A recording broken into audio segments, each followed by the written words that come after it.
Olá! Hoje vamos dar uma olhada mais a fundo num material bem interessante.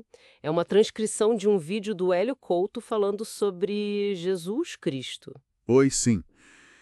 É um material que tenta fazer umas conexões, né? Entre física quântica, espiritualidade. Exato. E a natureza da realidade em si. Ele propõe uma visão assim bem unificada de tudo. Isso. Então, a nossa ideia aqui é tentar extrair os conceitos principais que ele apresenta ali, especialmente essa noção de que entender a estrutura do universo, tipo pela quântica, Uhum, poderia mudar como a gente percebe as coisas e até como a gente age. Ok, vamos lá. O começo já é forte, né? com certeza. A ideia de que tudo, na essência, é uma única onda. E ele cita o experimento da dupla fenda como a grande prova disso. Isso é fascinante porque, bom, mexe com a nossa visão materialista, né? Aquela mais comum. Ele usa a dupla fenda para dizer, olha, uma partícula, um elétron, que a gente imagina sólido, Uma bolinha. e isso, uma bolinha, mas que também se comporta como onda. Consegue passar por duas fendas ao mesmo tempo, sabe? E criar aquele padrão de interferência do outro lado. Que classicamente só onda faria. Exato. É essa dualidade que ele usa como base para muita coisa depois.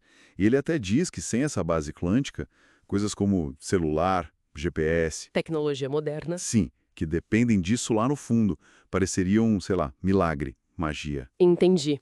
E aí, partindo disso, o material faz uma distinção interessante entre fé e conhecimento vivenciado. Assim. A ideia que ele traz é que a fé, como a gente usa a palavra, tipo, dou fé num cartório ou confiar em um amigo, ela surge onde falta o conhecimento direto. Exatamente. E ele contrapõe isso com a ideia de que a experiência pessoal, a vivência, leva ao saber. Não é mais acreditar, é saber. Ah, tá. Então, segundo essa visão, entender essa onda única seria chegar desse saber direto da realidade. E aí a fé como substituta não seria mais necessária, né? Certo. E isso meio que abre caminho para outra ideia central que ele explora, a de que nós seríamos co-criadores. Isso, co-criadores da realidade. A sugestão é que nossos pensamentos, nossas crenças poderiam, de alguma forma, influenciar a realidade nesse nível quântico. Tipo, colapsar a função de onda, essa expressão que usam. Hum, Ele até cita aquela frase atribuída a Jesus: tudo que pedirdes, crendo que recebestes, recebereis. Interpretada nesse contexto quântico, digamos. E para amarrar isso tudo, o material usa a ideia do emaranhamento quântico. A leitura que ele faz é: se tudo veio de um ponto só lá no Big Bang, Ok. então tudo estaria conectado, fundamentalmente, desde sempre, de forma instantânea, não importa a distância. Uma conexão profunda. Exato. E a implicação disso seria que nossas ações, o que a gente faz para o outro, teriam um retorno quase que imediato para a gente. Causa e efeito num campo unificado. Tipo um eletromagnetismo cósmico, assim. É, algo nessa linha. E aí ele questiona, se a gente entendesse isso de verdade, qual seria a lógica da guerra? De fazer o mal. Está tudo interligado. Faz sentido dentro dessa lógica. E falando em divisão, ele critica o politeísmo, né? A crença em vários deuses. Sim, ele aponta isso como uma fonte histórica de briga, de conflito, aquela coisa do meu Deus contra o seu Deus. Uhum. E aí a narrativa que ele constrói é que algumas figuras, como Jesus, ou até Akenaton lá no Egito, tentaram ensinar sobre essa unidade. Uma fonte só, um Deus só. Essa onda. Mas não foram compreendidos? Ou foram combatidos, né?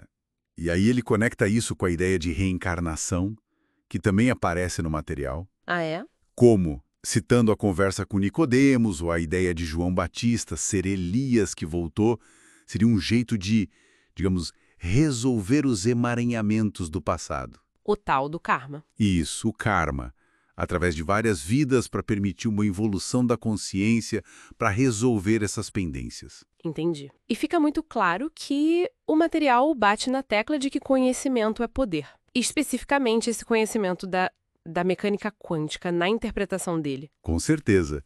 E o contrário também.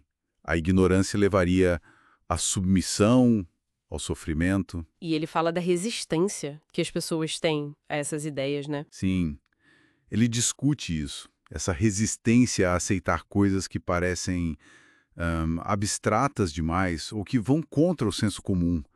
Compara até com perseguições históricas a quem trazia ideias novas. Uhum. A sugestão ali é que se a gente realmente entendesse essa onda única, muitos problemas humanos, tipo guerra, fome, poderiam acabar. Mas existe uma barreira. Uma zona de conforto mental. É, tipo isso, uma resistência a questionar o que já está muito estabelecido, sabe? Ok. Então, para a gente amarrar aqui, resumindo, o material que a gente analisou propõe que a realidade, no fundo, é uma coisa só, interconectada, tipo uma onda. E a nossa consciência, ela não só observa, ela participa. Exato. Ela ajuda a manifestar essa realidade. Então, o que fica disso tudo? Bom, acho que fica uma reflexão, né? Baseada puramente no que o material propõe. Se a realidade realmente funciona assim, respondendo à consciência, e se está tudo interligado, qual seria o impacto prático no nosso dia a dia?